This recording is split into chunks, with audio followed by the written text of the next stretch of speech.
সুন্দরবনে কয়েক মিনিটের ঝড়ে লন্ডভন্ড একাধিক গাছপালা, বিদ্যুতের খুঁটি উপড়ে পড়ল, ধর্মীয় অনুষ্ঠানে প্যান্ডেল উড়ে গেল।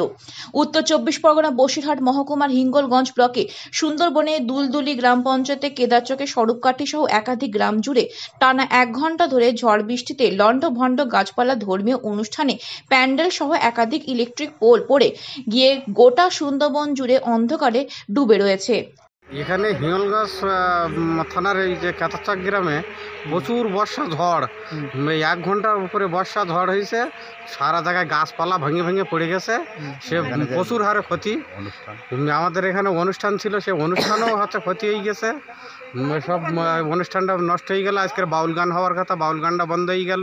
সব আতঙ্কে আছে, জল মাঠে জল ভর্তি হয়ে গেছে। আতঙ্কে আছি, কারণ এই 1 ঘন্টা ঝড়ে ভীষণ ক্ষতি করে দিয়েছে। আমি একটা দোকানদার, ভাজাভুজের দোকানদারও, রোল চাউমিন দেই। আমার ভীষণ ক্ষতি হয়ে গেছে। গাছগাছালি খুব ভেঙে পড়েছে, খুব ক্ষতি হয়ে গেছে। কোথায় এটা? এটা কেদারচক গ্রামে, হিঙ্গলগঞ্জ থানা। কি নাম তোমার? আমার নাম শ্যামলী রায়। কতটা আতঙ্কে আছেন? আর ভীষণ প্রচণ্ড আতঙ্কে আছি, ভয়ে আছি। ঘন্টা ঝড় হয়েছিল, বর্ষা খুব পরিমাণে হয়েছিল।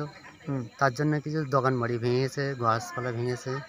অনুষ্ঠানটা যা ছিল হচ্ছে তরজা বাউলটা বন্ধ হয়েছে, কিন্তু আগামীকাল থেকে আবার কীর্তন শুরু হবে। আতঙ্কে আছেন?